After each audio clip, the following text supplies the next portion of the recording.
Hello, everybody. Welcome to a new episode of the Dissenter. I'm your host, Ricardo Lopes, and today I'm joined for a second time by Dr. Russell Warne. He's Associate Professor of Psychology at Utah Valley University. And today we're going to focus on his new book, In the Know, Debunking 35 Myths About Human Intelligence. And Dr. Warne, thank you again for taking the time to come on the show. It's always a pleasure to talk to you. You're welcome, Ricardo. It's always great to talk to you too. Okay, great. So today we're going to get into the nitty-gritty of intelligence research, IQ, and so on. So my first question will be, because I guess that this is something important for us to tackle.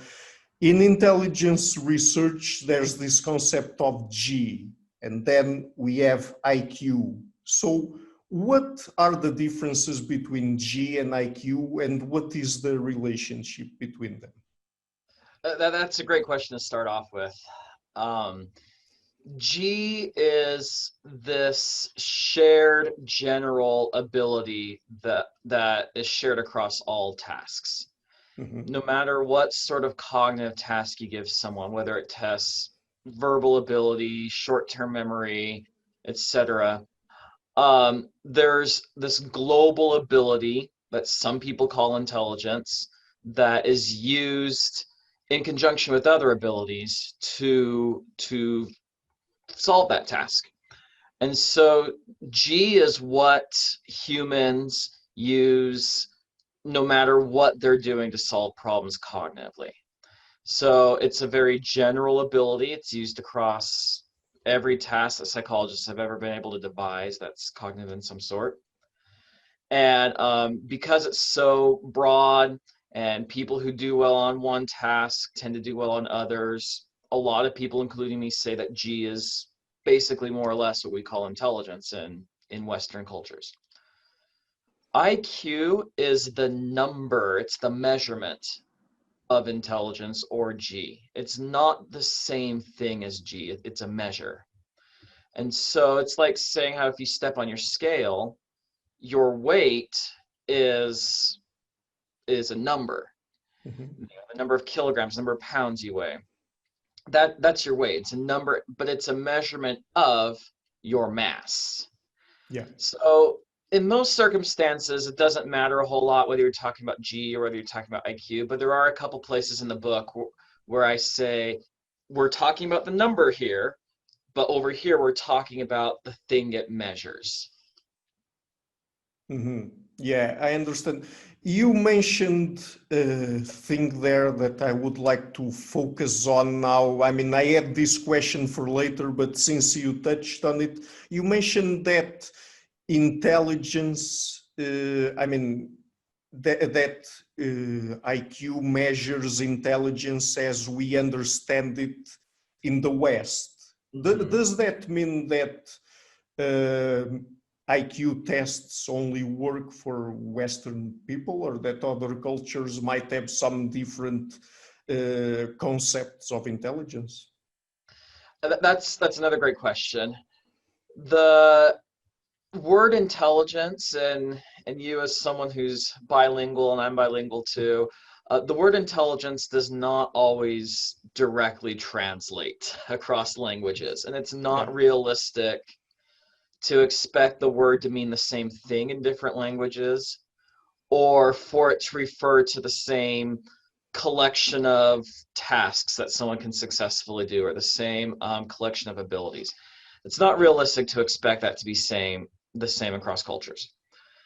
And so whether what my culture calls intelligence and your culture and someone in East Asia, to me is not very relevant. And this is the power of G, because G is that shared functionality, that shared variance, we call it in statistics, across all cognitive tasks. And because it functions in all cognitive tasks, G is a culturally neutral concept. Yes, it seems to align with what Westerners call intelligence, but Mhm. it didn't have to. Yeah. And so I've done research with my former student Cassidy Birmingham, where we found data from over 90 non-Western developing nations, the sort of places where we would expect G or intelligence to look very different or to not show up at all, Yeah. at least intelligence in a Western sense. And we found that in almost every data set, we did get this general ability that we found. And so that tells me that you could design a test for most, perhaps all human cultures. Mm-hmm. That does not mean that we can just use an American test and stroll into some country in some part of the world and give them the test without adaptations. Sure. So all human cultures, or almost all, but likely all based on my data, probably have a general ability that you use to solve problems. Mm-hmm. What's culturally specific and what testers have to adjust for are the manifestations of that ability. And so in the United States, I can ask people about questions about culturally relevant material, about the government, pop culture, history. But I might need a very different set of tasks if I visit East Africa and try to give a test. Mm-hmm. And so the ability seems to be there. It's the manifestations of the ability that seem to vary across cultures, and we do have to take those into consideration. Mm-hmm. And so when you adapt the test to a different culture, you change the tasks that people have to perform. Yes. There's some, in similar cultures, it's very easy to adapt a test for. I think of Canada and the United States. Mm-hmm. There's not a world of difference here. But the more different two cultures are, the more care you're going to have to take in adapting the test. But there are some human universals, and we can use those to create tests, especially for children. Mm-hmm. Every culture in the world understands that the sun is out in the day and the moon comes out sometimes at night. We can talk about that. Mm-hmm. Pretty much every culture understands that water flows downhill, that up and down are opposites. And so we can use cultural universals like that to create tests, especially for children. Mm-hmm. But the more culturally universal you try to make a test, the fewer items you can put on it, because the Mm-hmm. harder it is to find items that work across many, many, many cultures. Right. And those items that tend to go associated with cultural or human universals, do they correspond to the parts of an IQ test that have higher G loadings? Some do. It very greatly depends. Like I said, this is easier for children because Okay. what you refer to as a G loading is a measure of how well an item measures intelligence. Yeah. Highly G-loaded items tend to be more complex, and ideas like opposites of up and down, day and night, those are more complex for young children than they are for adults. And so it depends very much on the sort of item you're asking, the culture you're asking in, the age of the examinees, etc. Mm-hmm. By the way, I've asked you about G, but there's another question that I left out. Do we know what G really is? Yes and no. Yeah. G is, if you want to get extremely technical, it's defined statistically. Mm-hmm. You throw all your tasks and scores into a statistical method called factor analysis, and it spits out this G saying, hey, look, your items all form this general factor of shared variance, blah, blah, blah. So in the one sense, yeah, we know exactly what it is. It's a statistical abstract concept that's derived mathematically. Mm-hmm. The question is, okay, what is that in the human mind? Yeah. And that's a harder question. There was some optimism when technology like PET scans and functional MRIs were developed, where people thought, oh, we'll give intelligence tests and one part of the brain will activate and that will tell us where G is in the brain. And it hasn't worked out that way. G seems to be an emergent property of the biology of the brain and what it does. And neuropsychologists are making progress on it, but there's a lot of unanswered questions about how we go from billions of neurons connected with axons and synapses, different brain regions and consciousness. We're still a long ways from understanding how we go from those ingredients to a global problem-solving ability. But there are some differences at the level of the brain that people have already identified between, for example, people that have low IQ and others that have high IQ, correct? Yes. The one there's the most data about is brain size. And speculation about that goes back, gosh, almost 150 years to Sir Francis Galton. Yeah. And it is true that larger brains tend to belong to people with higher IQ scores. That being said, it's a somewhat modest correlation. It's not extremely strong. And there's problems with generalizing that across human groups, especially sex groups. And so size, even though we have the most data about, it's not the most insightful thing, but there's a positive correlation there. I'm really excited about my work from colleagues like Rex Jung and Erhan Genk, who have identified cellular and regional differences in the brain between people of higher and low IQ. Erhan, for example, has an amazing article. It's one of the most important articles, I think, published in intelligence research in the past 20 years. Yeah. Where he shows that at the cellular level, higher IQ people have more organized dendrites and axons. In other words, the pieces of a nerve cell that branch off are more organized, they're less chaotic. And I believe that at the cellular level is where a lot of these differences are. But again, it's in its early stages. But I am impressed and excited about the progress that my neuropsychologist colleagues are making. Yeah. What about the P-fit model of intelligence by Richard Heyer and others? What do you think about it? The parietal frontal integration theory, PFIT. Yeah.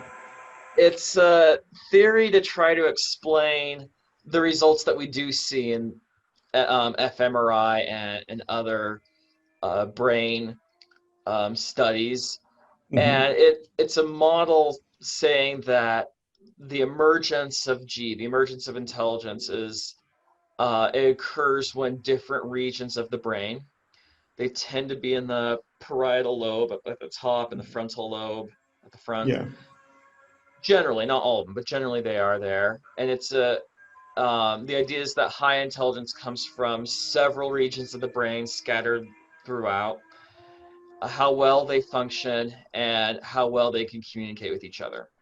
And it's the first good theory about how we go from the biology of the brain to some people being able to solve problems better than others. You know, this intelligence differences thing. And I think it's the best model and the best theory we have out there. But Rich Heyer himself told me once that it's a work in progress. He expects improvements. And it may be wrong completely. We don't know yet. This is the exciting thing about science. Our theories might be wrong, and we'll learn more later. But for the time being, it seems to be the best model. I do talk about it in my book in a chapter on the biology of intelligence. And I can't find a better model now, but I have colleagues who are dissatisfied with some or all of it. Uh-huh. and they're working to improve it. And to the credit of the PFIT model's creators, they're open to improvement. Everyone's excited about understanding the brain and the neuroscience of intelligence better. Mhm. Great. So, since we're talking about the neuroscience of general intelligence, since it has general in the word, let's say, or the phrase, there's another question here that I think is important to tackle. That is, do we know if intelligence, general intelligence in this case, is domain specific or domain general in terms of the problems that it evolved to solve? And would that correspond to some module in the mind or not? That's another complex question. Everyone agrees that there is more than one cognitive ability. Yeah. Intelligence is not the only thing that matters. It's not the only ability in the mind that can help us solve cognitive problems. Mhm. And everyone agrees that other abilities like processing speed, working memory, verbal ability, spatial reasoning, these other abilities there in the mind, that they're related to general intelligence, although we disagree about how and some of the details, but pretty much everyone who's mainstream agrees that these abilities are related. Mhm. Um, and so on the way intelligence differs from all those others is that yes, it is general. Yeah. It seems that G or general intelligence, if you say they're equivalent like I do, um, it seems that this ability is used whenever humans have to solve a cognitive problem or to do a cognitive task. And it seems to work in every context. Some contexts more than others. Mm. And so, yes, it is very domain general.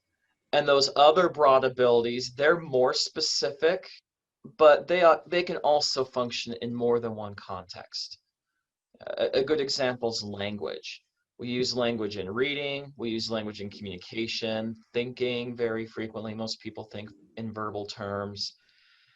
We can talk out a problem or memorize a list of instructions to help us solve a problem. So we can use verbal abilities in a lot of things, but there's also other tasks that we don't use verbal abilities on. Mhm. Whereas we'll use G for all tasks. And people have been looking for over 100 years for a cognitive task that doesn't use G or general intelligence, and no one's ever been able to find one. Mhm. So Yeah. that to me is pretty strong evidence that, yeah, it is general. If 5, 6 generations of psychologists can't find a task that's definitely cognitive but doesn't use G, well, there probably isn't one. Yeah. And do we know anything about the evolution of general intelligence? I mean, because we know basically the types of tasks that we are able to solve with these cognitive ability, let's say, but are there perhaps certain specific evolutionary functions that would explain the evolution of general intelligence? This is a very exciting frontier, I think.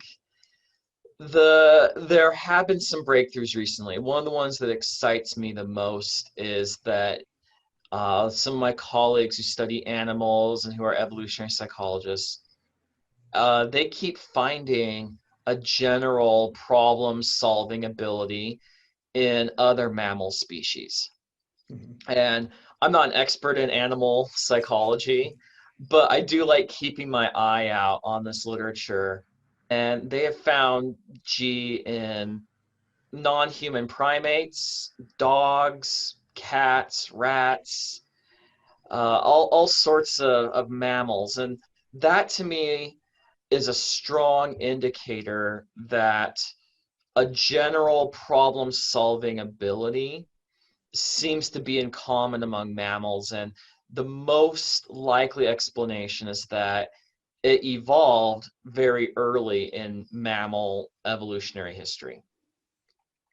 That to me is much more plausible than the idea that it evolved independently in dogs and in mice and in all these other species who exist in very different evolutionary niches. And it seems to me more likely that G would have evolved very early.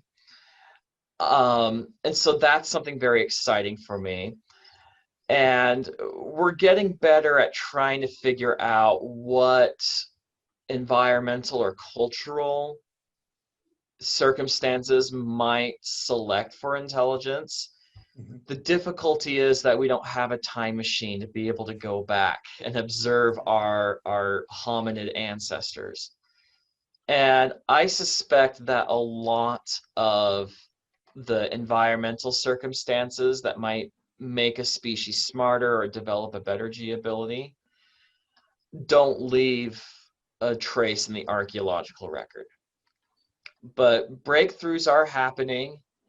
And I'm very encouraged that we are finding G in other animals, and that that might lead to theories of where this came from in mammals and why some mammals are smarter than others, even within the same species. Why is it that a German Shepherd or a Border Collie is such a smart dog?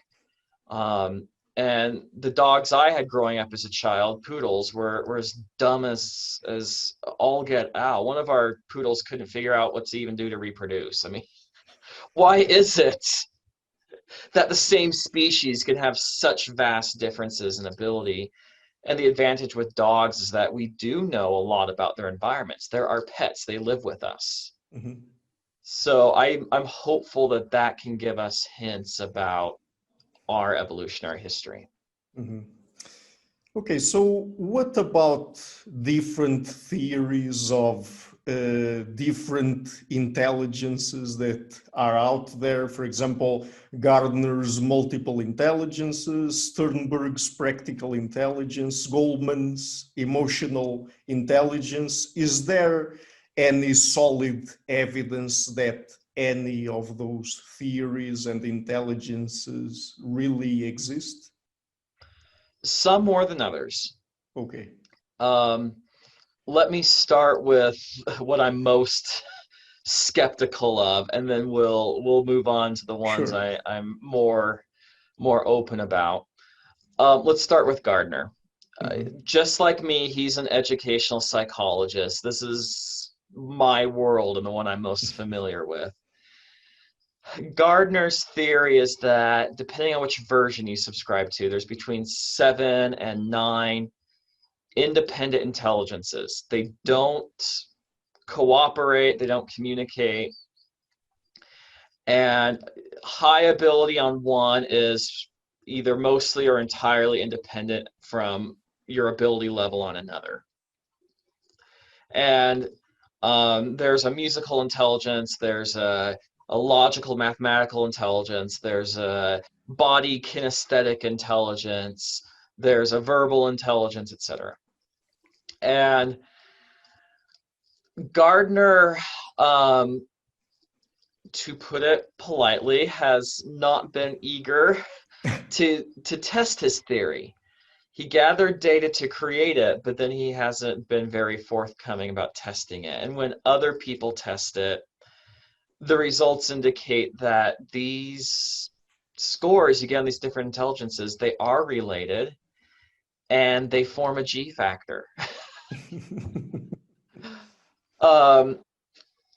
So Gardner, I'm completely and totally unconvinced that there are these independent abilities that don't have much or anything to do with each other.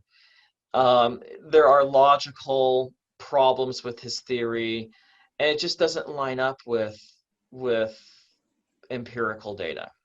Mm-hmm. So I don't pay any heed to Gardner's theory at all. He published his book originally the year I was born. This is over 35 years ago, and he has just as much data now as he did 35 years ago. And I think that's pretty damning, that in 35 years, he doesn't have more data than he did in the 80s to show that it's any better.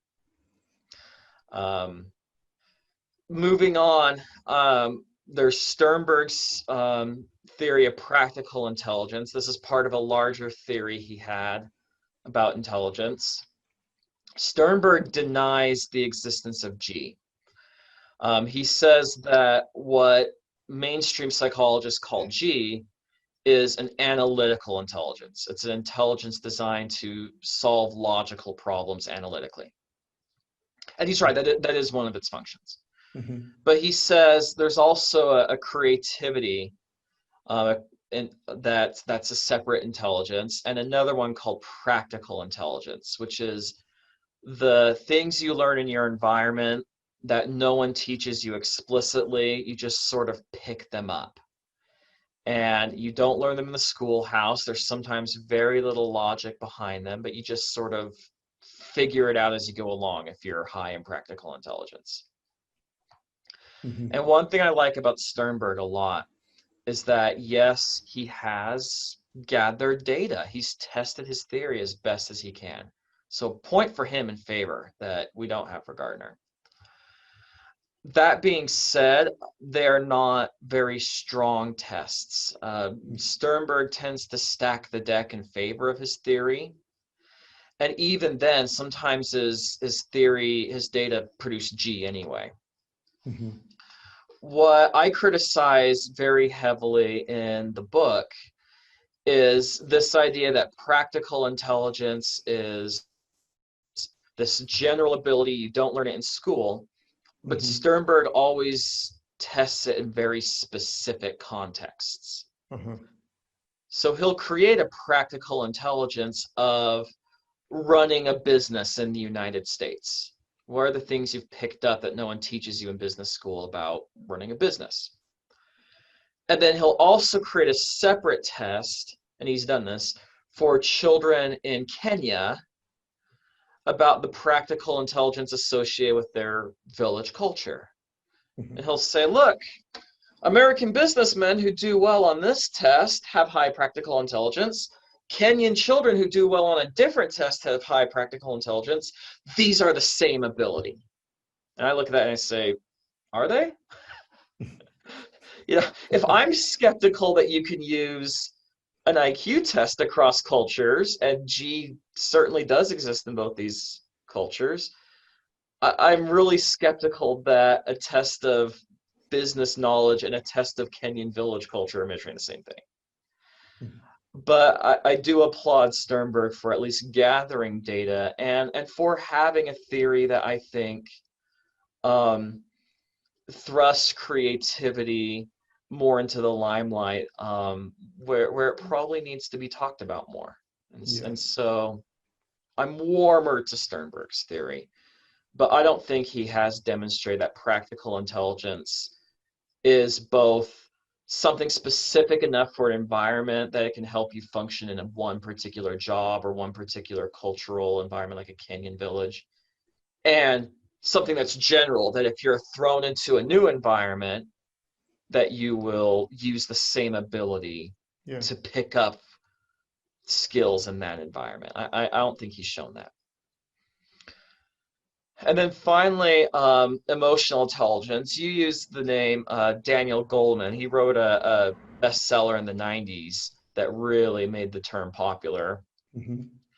I prefer engaging with Peter Salovey's definition of emotional intelligence, which is that it's the ability to understand your emotional states and to perceive the emotions of others and to use emotion and social cues to navigate the social world. That seems to be the strongest definition of emotional intelligence I can find. Goleman's is just too broad. Goleman basically says anything that's not on an IQ test is emotional intelligence. And he includes intuition, he includes hunches, he includes self-esteem. I mean, all sorts of things that I don't think belonged under the same umbrella. Mhm. But I like how Salave and his colleagues say, look, this is understanding yours and others' emotions and using that to navigate the social world and solve social interactional problems. I like that. Mhm. That being said, um, I think this has the most data behind it. Yeah. I'm not convinced fully that it's a separate ability. I haven't seen a reason why we can't use G in social situations. There's nothing on stone tablets from Mount Sinai saying that G can only be used on tests and in school. Yeah. Um, and so I think that the emotional intelligence advocates need to show that this is a separate ability and it's not just G being used in a social emotional context. But I do like the idea of bridging the cognitive world that I'm in with the emotional world that a lot of my other psychologist colleagues deal with. And it could lead to some major important breakthroughs in things like psychotherapy, family relations, and other areas if we can find a way to use people's thinking Mhm. to improve their social and emotional functioning. And I really am optimistic that there's something there. Whether it's a different ability, I don't know. Mhm. But I think some of my colleagues could really make some major inroads. But I'm not ready to say, as what, for example, is really common in business schools, to Mhm. say that emotional intelligence is the most important thing you can hire for in a job, or you want leaders high in emotional intelligence, nothing else matters. You get a lot of very strong statements in the business world. It's all over LinkedIn. I hate going on LinkedIn for this reason. It's all they talk about how important emotional intelligence is, and I think that there has been some overstating of how important it is. Yeah. And I think the jury is out about whether it's a separate ability and its degree of importance. And I really wish that there had been more data before it became a popular concept in the 90s and the early 2000s. Mhm. About the socio-emotional aspect of intelligence, one thing that came to my mind now was that there are some life outcomes associated with IQ that probably point toward that. Like, for example, if I'm not mistaken, of course, I think that higher IQs are associated with longer marriages, for example. Mhm. Right. Yeah, that one's not a very strong association, about 0.2 Okay. correlation or so. And of course, you don't know how long a marriage lasts until either it ends in divorce or one of the spouses dies. So we do have to, Yeah. and there's statistical methods to try to compensate for that, but you don't know for sure until you follow people for a long, long, long time. But yes, there are social emotional outcomes that are associated with IQ. Mhm. Um, some stronger than others. Mhm. As far as the divorce one goes, yeah, smarter people tend to divorce less. But we're not sure why. Is it because they're not under as many stressors because they also tend to make more money? Mhm. Are they better at choosing a spouse beforehand? Um, there could be other reasons, but it does seem like most life outcomes um, are more favorable for people with higher IQs. At least the probability is higher, and that's a really strong indication that this is not just an ability that people use in school. Higher IQ people are less likely to die in car accidents. Mhm. They're less likely to be hospitalized at a work accident, even if they work dangerous jobs. Yeah. Things like that. And so that's one of the reasons why I am interested in this bridge between the social emotional world, because humans are social animals, and the cognitive world, because there does seem to be a relationship. The big question then is why? Mhm. Yeah, yeah, I understand. Another very interesting or a thing that I find very interesting here is the fact that, and perhaps we can come back to this later in our conversation when we talk about the political, economic, moral aspects of general intelligence and IQ, is that there are people that at the same time that they are against the concept of G and IQ, they buy things like, for example, Gardner's multiple intelligences and other educational tools that don't have lots of empirical support for them, right? Yeah, and I understand why Gardner's theory is popular. I mean, it makes you feel good. Sure, you may not be very good in school, but hey, you're excellent at tennis. That shows you have high bodily kinesthetic intelligence. You're smart a different way. Um, I will admit, being an intelligence researcher does not make me very popular. People don't invite me to parties because I tend to say things that they don't want to hear. Yeah. Um, and so, yeah, I'm not surprised that Gardner's theory is extremely popular, especially in education, Mhm. because it's exactly what people want to hear. He's never said this, but some people interpret it that Gardner's theory means that everybody is smart in some way. Mhm. And no, even though he hasn't said that. In fact, I've seen him on the record say that's not true. But it's sort of like it's sort of like getting another chance at bat.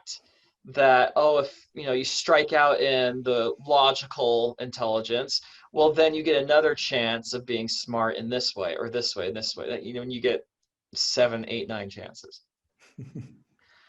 Um, I'm not going to dance around the issue. A lot of people, especially in the United States, see IQ research as elitist. Yeah. There's some people smarter than others, and because of that, they do better in school, and because of that, they earn more money, and because of that, they et cetera, et cetera, et cetera. And uh, that easily creates some resentment. And I get where that's coming from. And I get why people like the happy talk of other theories more. Mhm. That being said, Mother Nature doesn't care about our feelings. She doesn't. If she did, she would be this Yeah. wouldn't be a dog eat dog world. There wouldn't be carnivores. Mother Nature doesn't care about individual organisms and what happens to them. She doesn't care about our desires of how we wish she had designed the world or how we wish evolution had turned out. It just is. And so, maybe this is low emotional intelligence on my part, but I think it's more important to understand the world as it is, no Yeah. matter how much we may like it or not, Mhm. and then adapt society to accommodate that reality. And I think you can do much more good if you understand reality and adapt to it than if you try to fight it. Because Mother Nature's been creating this reality for a lot longer than we have, and especially in humans, it's very difficult to change evolutionary history in just one generation. She's been making us the way we are for billions of years. Yeah. Okay, so let's talk now about the genetic and environmental aspects of IQ. So, behavioral genetics. If I remember correctly, in children, IQ is around 50% heritable and it goes up to 70 or 80% heritability in adults. Is that right? Yeah, in very, very young children, Okay. in preschool or in kindergarten, the heritability of IQ is about it's much lower, maybe about 25, 20, Oh, 30%. okay. But it does go up as people age until by yes, adolescence it's about 50%, by middle age it's about 70%, which means that um, environment plus genes, they have to add up to 100%. So if genetic influences are responsible for 50% of variance in people's intelligence, that means that all environmental influences combined have to be no more than the other 50%. Mhm. Um, so yes, you've got that right. That heritability increases with age, Yeah. and that was a surprise to a lot of the behavioral geneticists when they were discovering that in the 90s. They thought that the older people are, the more time the environment has to work its magic on you. Yeah. And no, environmental impacts don't last throughout the lifespan. They at least the ones that we can control, things like preschool, they don't seem to last as long, and the genetic effects seem to get stronger as people age. Mhm. Is there any good explanation for that? I mean, does it have something to do with the fact that when people reach adulthood, they are more free to pursue the activities that they like the most, and so there would be some sort of active gene environment correlation there, for example? Oh yes, that's likely one of the reasons. Um, I think of the uptight upper class parent who insists on reading to their child a half hour every day, and if I do this, they'll be smart and they'll love to read. And maybe, unbeknownst to them, their child has genes that make them not want to read, and they think it's boring. And so, yes, the parent reads to the child every day, but then as they grow up, they're not going to still read to their child every day when the child's 17. Yeah. 17-year-olds don't let you sit around with them and read to them. If you ask your 17-year-old to sit on your lap for story time, they're going to say no and think that their parents are dorks. And so that is some of it. As people age, they have more freedom to select activities and to select environments that they enjoy, that they're good at, and that they have a propensity to excel at. And so that's some of it. That would be the phrase you said, an active gene environment correlations, that there is an active choice of going into certain environments. Mhm. Uh, So, yeah, Oh, okay. I was going to say there's also the passive gene environment correlation where yeah. the environment is given to a person based on their genes. And this is what happens if you notice that your child um, is interested in music, and so you buy them an instrument. Mhm. Um, Functionally, they're pretty similar. But yeah, as people age, there's more of the active gene environment correlation going on because um, parents don't suddenly notice when their 35-year-old might be musically inclined and then finally buy them a violin. Yeah. Okay. So I could ask you about each environmental approach that people have tried to raise IQ, but let's lump them all together. And I would ask you, is there any environmental approach to raise IQ that we know of that really works? Unquestionably, yes. If you want to reduce the risk that a child will have a low IQ, um, Don't lock them in a closet for years. Don't raise them as a feral child in a forest, or don't put them in a orphanage where they don't go to school and they live with 30 other kids without much adult supervision. So highly neglectful environments definitely lower IQ. Um, Beyond that, we do know that middle and upper class families do provide an environment that is advantageous over lower income families. The best study I've ever found about this came from Sweden, where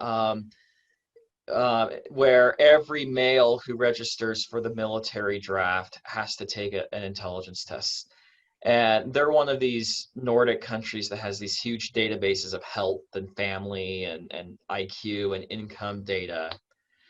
And some scientists found a group of males who had been adopted out into middle and upper class homes.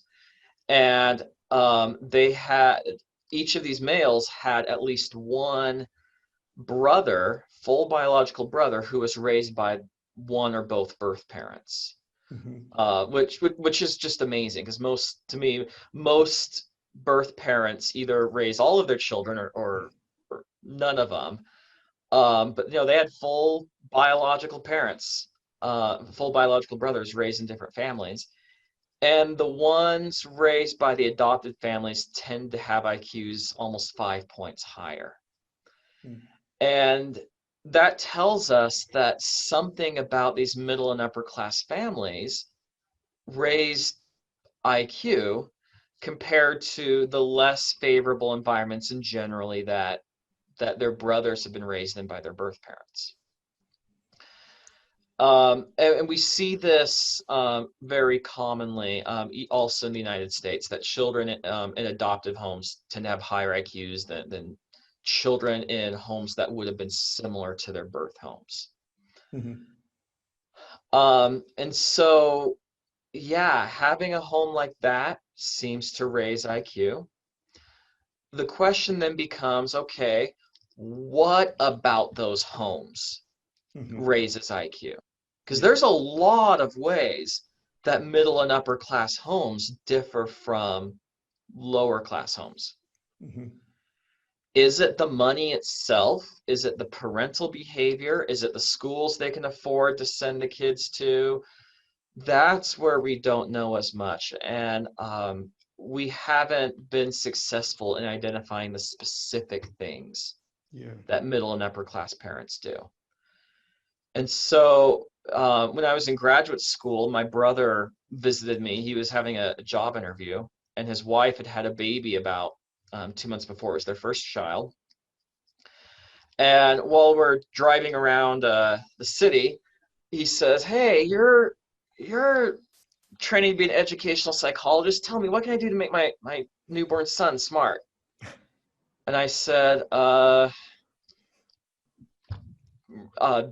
don't lock him up. Make sure you feed him.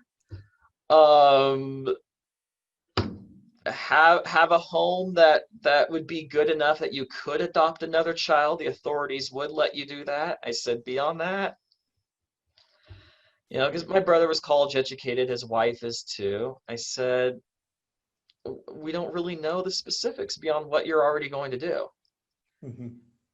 And so the things we know can raise IQ: avoiding neglect, avoiding severe abuse, and have a home good enough to adopt.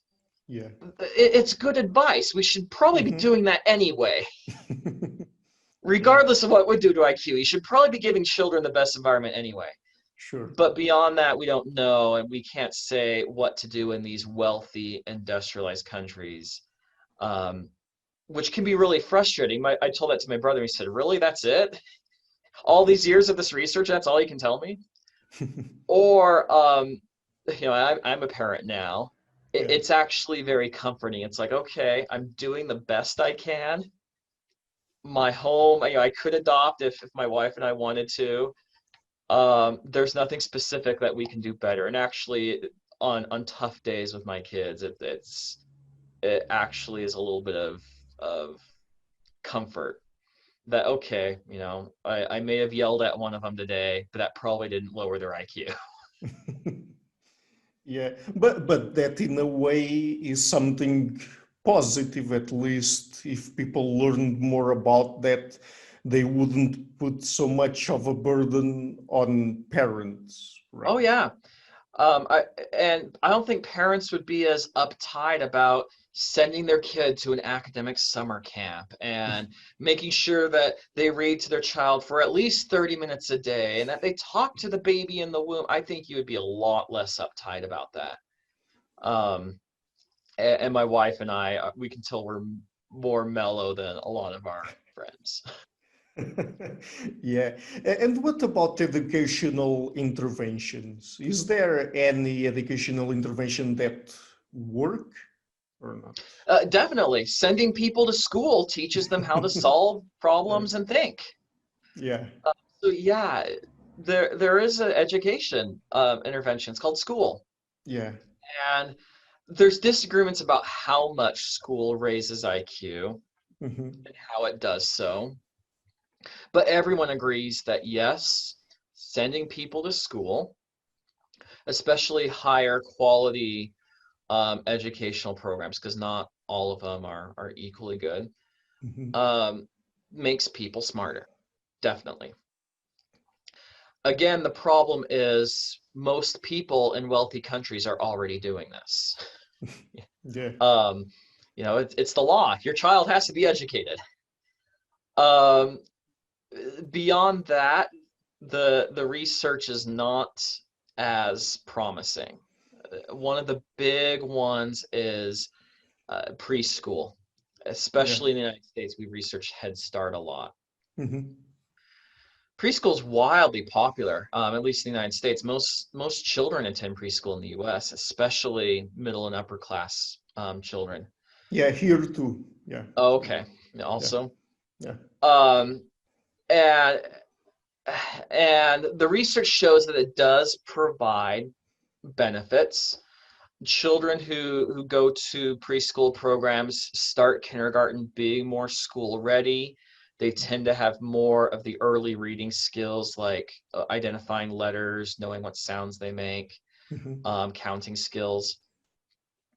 But the best research shows that by the end of by beginning or end of first grade, any benefits of preschool have washed out. And there's some studies, very high quality ones, showing that by third grade, there are actually some negative consequences of preschool, Yeah. which is a little scary when you think about it. It might actually harm kids. Yeah. Um, there's higher diagnosis rates for learning disabilities in some studies. There are teacher ratings if the child's less mature or less suited for school. They're not huge negative effects that make me say, shut down all the preschools now. Um, but there doesn't seem to be much benefit of long term, more than 2 years, Mhm. benefits to preschool.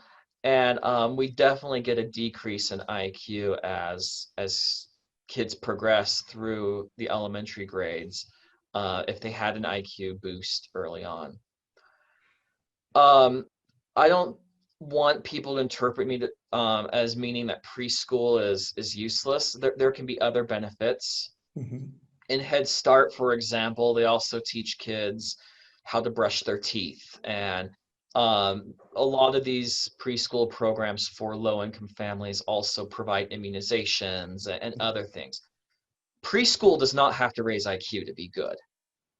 Sure. Another example I give in my book is if the child's caregiver would rather be in the workforce, then preschool is good for the family. The Mhm. family can earn more money, caregivers happier. It doesn't have to raise IQ to be good. Yeah.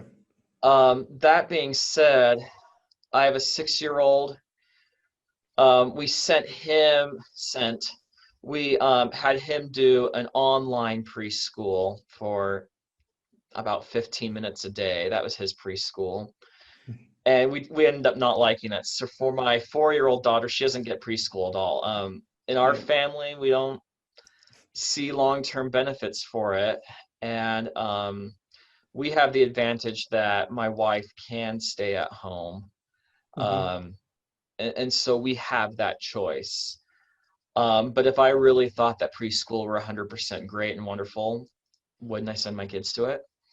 Yeah. So, sample size of 2. Okay, so since we're talking about education and schooling, what about the Flynn effect? Because I've already had Dr. Flynn on the show, and one of the hypotheses that he puts on the table is that IQ in the West or the more developed countries has been raising over the last few decades. And one of the reasons would be that people are exposed to more complex material at school, for example. But what are the best explanations for the Flynn effect?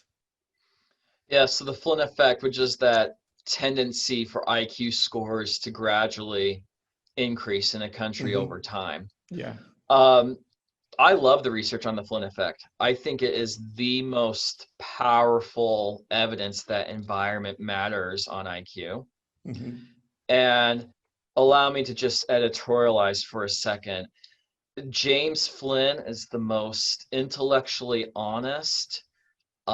He's the most scrupulous scientist, and I admire him highly. I was actually going to nominate him for a Lifetime Achievement Award recently, and I found out that he had won it the previous year. So I will always sing James Flynn's praises. But yes, his theory is that people are being exposed to more complex environments, Mm-hmm. and that basically through formal schooling from the informal environment, people are being forced to think and to engage at a higher level of abstract thinking Mm-hmm. with their world. And I think the evidence is all around us that today's environment is much more cognitively complex than the past. Mm-hmm. One of my Yeah. favorite examples, and Flynn uses this in one of his recent books, but I thought of it independently of reading that book. So it shows great minds think alike, I guess. Um, but if you watch television, Yeah. especially half-hour comedies today in the United States at least, characters speak very quickly. There are 2 or 3 plot lines. You are expected to know information from previous episodes and apply it to current episodes. The humor is high on wits. It expects background knowledge. But if you watch a show made 60 something years ago, a good example is the classic I Love Lucy. It used to be one of the most popular TV shows of all time. If you watch a show made in the 1950s, the characters speak much more slowly. You get one plot line, it's not complex, and you're not expected to know anything from previous episodes. Mm-hmm. And so even watching TV is more cognitively complex today than it was 60 years ago. Our literature's more complex. People go to school longer. And so I think he's correct that this more complex environment's teaching people how to think abstractly and analytically. Mm-hmm. And then when they happen to take an IQ test, they think abstractly and they do better. I do have a study planned with some archival data to test his idea that that people put on what he calls scientific spectacles. Yeah. The scientific way of thinking about the world in hypothetical terms and abstract categories and in terms of theories and general principles.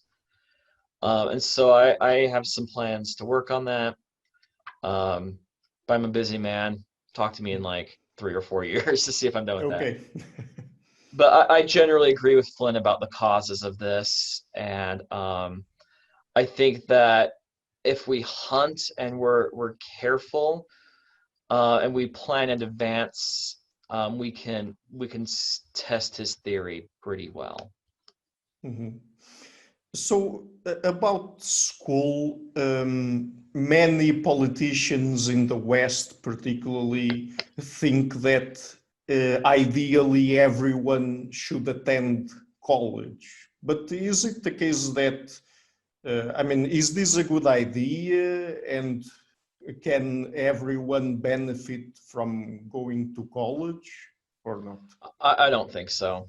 Mm, Um, Now, that isn't to say that we shouldn't offer opportunities to people. sure. And I work at a university that um, has no minimum test score for admission. So I understand the value of having opportunities to people. I do love it here. Mhm. But graduating from college takes above average intelligence.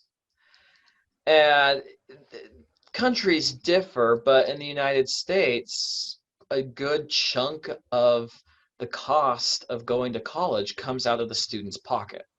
Mhm.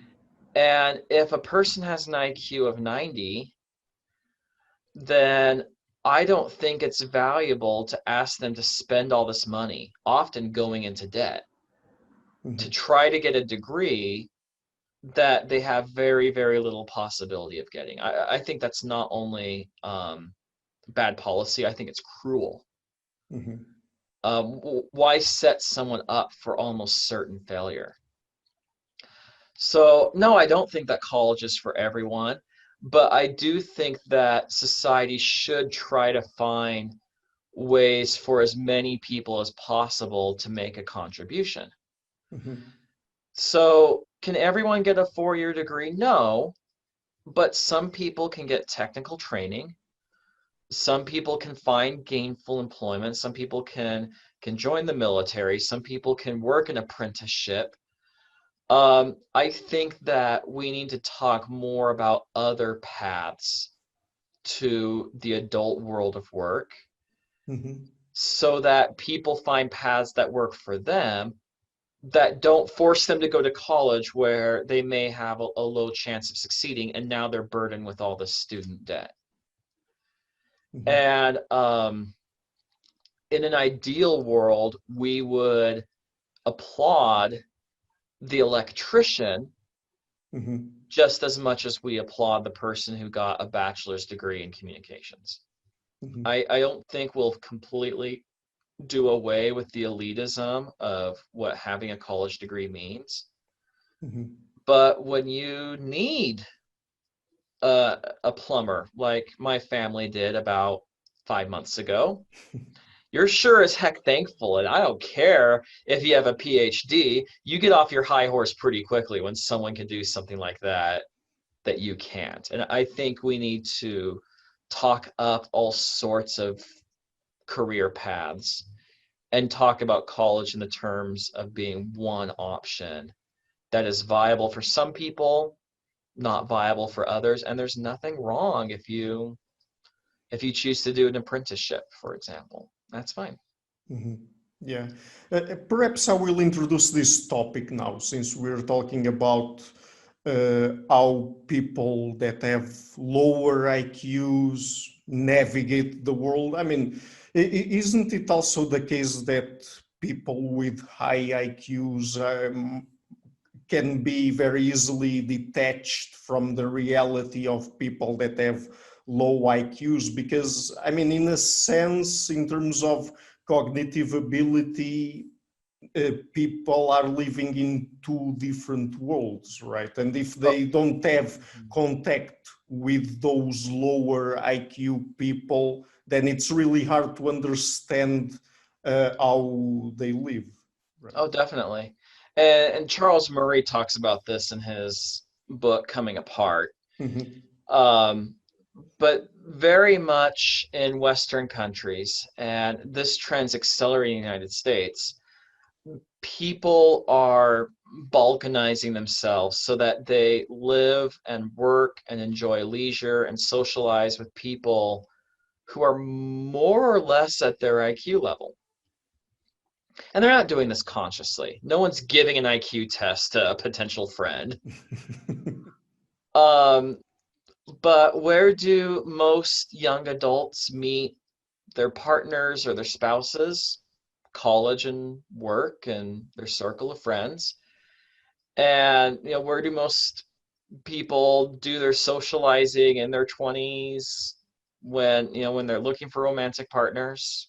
Yeah. Work and college and their local social environment. And so people start balkanizing, and then this process probably starts in adolescence. They start balkanizing by IQ levels. And by the time they're in adulthood, they're hanging around people with a similar IQ level as them, and they don't realize that the fish doesn't realize that it's wet, because it just seems so normal. Yeah. And this is at both extremes. You have I saw a study that in the United States recently, a majority of physicians are married to someone who either has a master's degree or a law degree or a doctorate degree or is themselves a physician. Yeah. And physicians are smart people. I couldn't become one. I couldn't do chemistry, so they're smarter than me. And so when smart people are marrying smart people, who tend to also come from smart families and have smart friends and smart colleagues at their work and smart neighbors because they live in a nice area. The same thing's happening at the other extreme.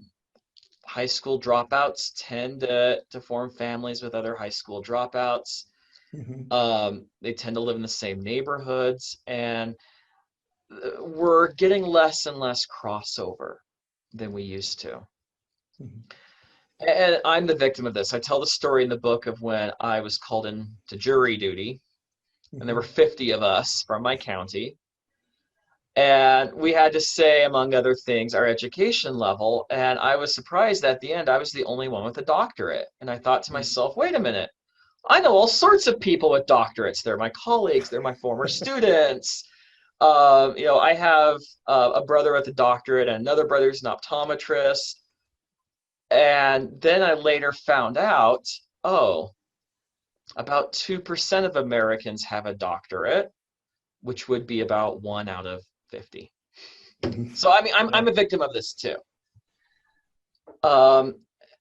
And it does take effort to understand what life is like for someone who does not have your IQ level. Smart people think it's so easy. Well, you don't want to be poor? Well, make sure you get a job, make sure you get some training, don't have a child out of wedlock, and boom, you'll never be poor. And I say, whoa, whoa, whoa, hold on. Those things are a heck of a lot harder for someone whose IQ is 20 points lower than yours, let alone 30 or 40. Yeah. The world of someone with an IQ of 80, below average, but not so low that they have a disability, is one where long-term planning is very hard. It's one where impulsivity can override the decision-making process. It's a world where it's hard to understand why one choice might be better in the long term than the other. It's And there one. are also simple tasks, or at least that are simple to normal or high IQ people that are really hard for low IQ Oh yeah. people to perform, right? Oh yeah. Even just graduating from high school, Hmm. something that someone with an IQ of 100 or above, at least in the United States, can do as long as they're showing up and occasionally turning an assignment is very difficult for someone with an IQ of 75 or 80. Yeah. And the things, I mean, I was just talking with a friend the other day. We were talking about our retirement plans. And I have, this one for my job, plus I have a separate one. And he said, oh, I had the option of that one in my job, but I chose a different one that had a higher interest rate, but I had to contribute more. Yeah. We're both above average intelligence. We could understand the pros and cons. Someone with an IQ of 80 might not understand why you might want a defined contribution plan that you're invested with from day one of your job instead of a defined benefit plan that you have to stay in a job for 10 years for. Even the terminology is confusing, Hmm. let alone understanding the pros and cons of each one. Yeah. And so, I mean, it's a very different world. And I suggest to people, and I try to do these in my life, that they find ways to mingle with people from different cognitive levels.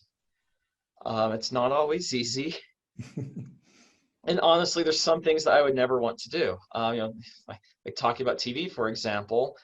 I don't have data, but I have this strong sneaking suspicion that TV wrestling is probably a very low IQ form of entertainment. The fake wrestling with the contrived storylines. You wouldn't catch me dead watching that. Oh, okay, so I have But to say I'm a wrestling fan, and oh, great! Ah, so, crap! yeah. Now you're gonna edit the interview to make me look bad. Great. No, No, I mean there's. no problem, no problem. No, I'm talking the fake one we have in the United States, where it's all Yeah, stage. but I'm not I'm talking. talking about that one, Oh, WWE, and yeah, great. yeah, But I mean, there are things that we can do. I think of local sports leagues. I think of religious organizations that do get people in contact with people from outside their cognitive bubble.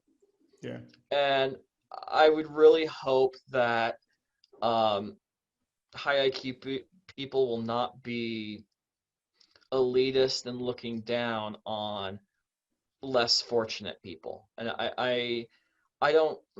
Maybe I'm naive, but I hope that my pleas in my book for getting out of your bubble will help Americans and people worldwide be maybe a little more understanding and sympathetic to people who aren't like them. yeah. Okay, so just before I move on to the next question, let me just say that I know several high IQ people that love wrestling, so the Okay. low IQ ones don't have to feel disheartened. I told you I didn't have data, and so now I do, and I will now reject that hypothesis. Um, I'm very sorry. No, there's no problem. Okay, so what about is there any connection between IQ and mental illness? Because of course there's those very prominent examples of historical figures that were really, really intelligent, but also suffered from different mental illnesses like schizophrenia, depression, and so on. But is there really some scientific grounding to that? Generally, for most mental health diagnoses, there is a lower risk of a mental health problem as people get smarter. Yeah. High IQ seems to be a protective factor against most mental health diagnoses. There are a couple of exceptions, and I've seen these replicate in the research, so I'm pretty sure they're not flukes. One is risk for autism spectrum disorders. Mhm. And it does seem that there's a greater risk for children to be diagnosed with autism in families where the parents are more educated, which is correlated with IQ. Another one seems to be eating disorders. Anorexia and possibly bulimia seem to be more common in higher IQ people. Mhm. And then one that seems to have no correlation with IQ is depression, which is one of the most common mental health challenges Yeah. in the world. That seems to be uncorrelated with IQ. Other other mental health challenges, diagnoses seem to be more common lower on the IQ scale. Schizophrenia, you mentioned, is one. Mhm. Bipolar disorder seems to be one. And for a long time, we really weren't sure why. Yeah. But the behavioral genetics research in the past couple of years has shown that for at least some of these disorders, there seem to be some shared genes going on, or some genes that are correlated with each other. So that if someone has genes that lower their IQ, some of those genes may also um, increase their risk for a disorder. That does not rule out the possibility of environmental impacts. In fact, I think environmental risk factors are very important for a lot of these. But it seems that being more intelligent is a protective factor Mhm. against most disorders, with the exceptions that I already mentioned. There is the idea of the mad scientist of, Yeah. the smarter and smarter someone gets, the more likely they are to be poorly adjusted and stuff. There doesn't seem to be strong evidence for that. In fact, the higher someone's IQ is, the better their work outcomes seem to be. Yeah. And there doesn't seem to be an increased risk um, beyond what we see from a linear relationship with other disorders. So, um, I'm not worried that the mad scientist with an IQ of 170 is going to build robots that take over the world, and that they're dealing with their own neuroses and putting them on I'm not too worried about that. Okay, great. Let's now talk about group differences. So there are sex differences, racial differences, that perhaps is a more contentious topic. But let's start with sex differences. Are there any important sex differences in IQ? Um, as far as average differences go, I do have some colleagues who think that males in adulthood might have a slight 1 to 3 point Yeah. advantage over females on average. Mhm. I'm not convinced of that. Um, I just haven't seen strong, consistent evidence across samples the way that I would want to. But there is a camp in the field who thinks that in adulthood males may have an advantage. Yeah. The one that's more certain is the difference in variability. Males seem to be more variable in not just their IQ, but in many characteristics. They're more variable in their verbal ability, they're more variable in their processing speed, they're more variable in their working memory. Males are more variable in their height, their weight. Um, and this is really common in the animal kingdom. And on most traits, males are more variable. And even Charles Darwin noticed this. So this is not some unique thing. At one time on Twitter, I said, "Does anyone know any other examples?" And I was avalanche for an entire Saturday with examples. The big exception seems to be female sex characteristics. So like bust size, women are more variable than men. Distribution in fat in the thighs, for example. Okay, women are more variable in men in that. and a couple of other minor exceptions. So it's not crazy to ask, well, are men more variable? And the answer seems to be yes. For IQ, it seems to be about a 5 to 15% difference in standard deviations. That doesn't sound like a lot. And it's not something you notice in most aspects of life. But because males' scores get more spread out, there are, compared to women, a surplus of males at the top and the bottom of the distribution. And I give some examples of this in my book. One is that there are, by about a 3-to-1 ratio, more males diagnosed with intellectual disabilities than females. In the United States, males get more special education services than females. At the top end of the scale, we tend to find more males scoring above high IQ thresholds. And so we tend to see more males in, for example, very, very advanced gifted programs. We tend to see, I gave examples of quiz shows on TV in the US and the UK. Males disproportionately win these quiz shows. One that I watch regularly is Jeopardy in the United States. Yeah. Males win about 70% of Jeopardy games, even though they're only 60% of the contestants. And so the further out into the extremes you get, the more you start noticing, hey, there's a lot more males than females here. And it's because of that variability difference. And we're still arguing about why that variability difference happens.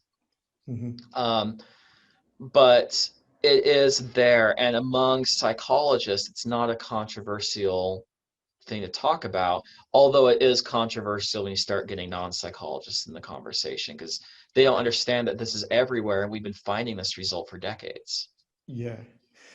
What about race differences? And perhaps we should start with the concept of race. I mean, I've already had different anthropologists, evolutionary psychologists, and so on the show, and different people give me different perspectives and answers. I mean, there are anthropologists that at least concede that we have different human populations in our evolutionary history.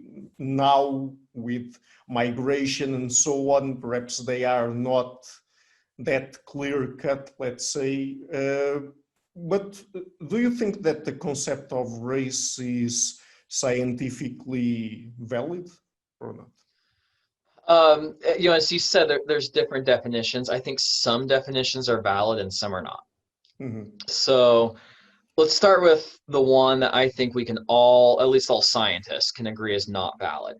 Yeah. If you consider a race a firm category of people where everyone inside the category has traits in common, and those traits are not found anywhere outside the category, and people unambiguously belong to a racial group, we can clearly draw the lines around them, then no, that's a scientifically garbage, disproven definition.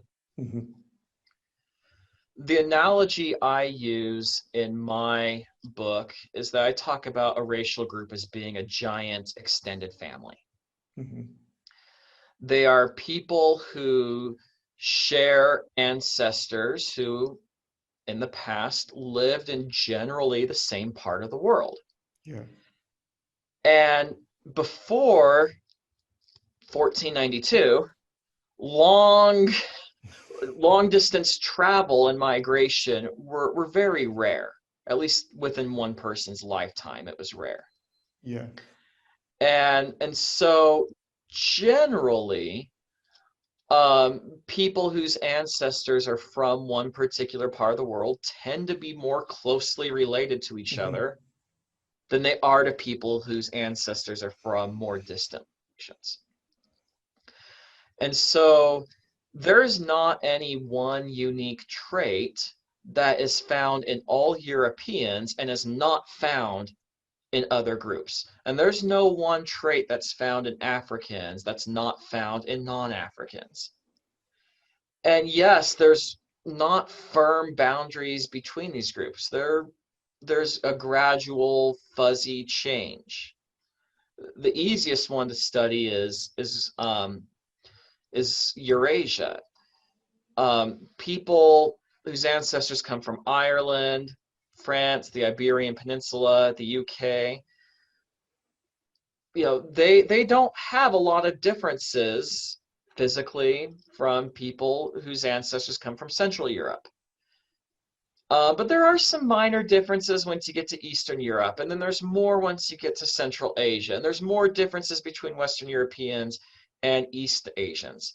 As you go from west to east, there's not a sudden magical change where everyone on this side of the border and everyone on that side of the border is different. There's this gradual continuum. And so that's just because, yeah, there's rivers and mountains, but there's not an ocean or another major barrier. You could walk from Europe to East Asia, as Marco Polo did. Mm-hmm. Not many people did. But that there was a gradual, evolutionary psychologists call this a clinal change, a continual change. That doesn't change the fact that we can identify an East Asian and a Western European and say these are different, even though there's a group in the middle that has some traits from one, some traits from another. So I like the idea of fuzzy boundaries, extended families that are more related to each other than they are to people outside of the group. And I like flexible categories. I think sometimes it makes sense to talk about people as just one species. And sometimes it makes sense to talk about people in terms of continent level races. And sometimes there's value in drilling down to lower, more local groups. And just because right now it makes sense to talk about differences between Italians and Norwegians doesn't mean that another conversation about Europeans is invalid. You can look at different levels of analysis at different times. And so I talk about extended families who are more closely related, and who share a common ancestry. And that to me makes the most sense. Mm-hmm.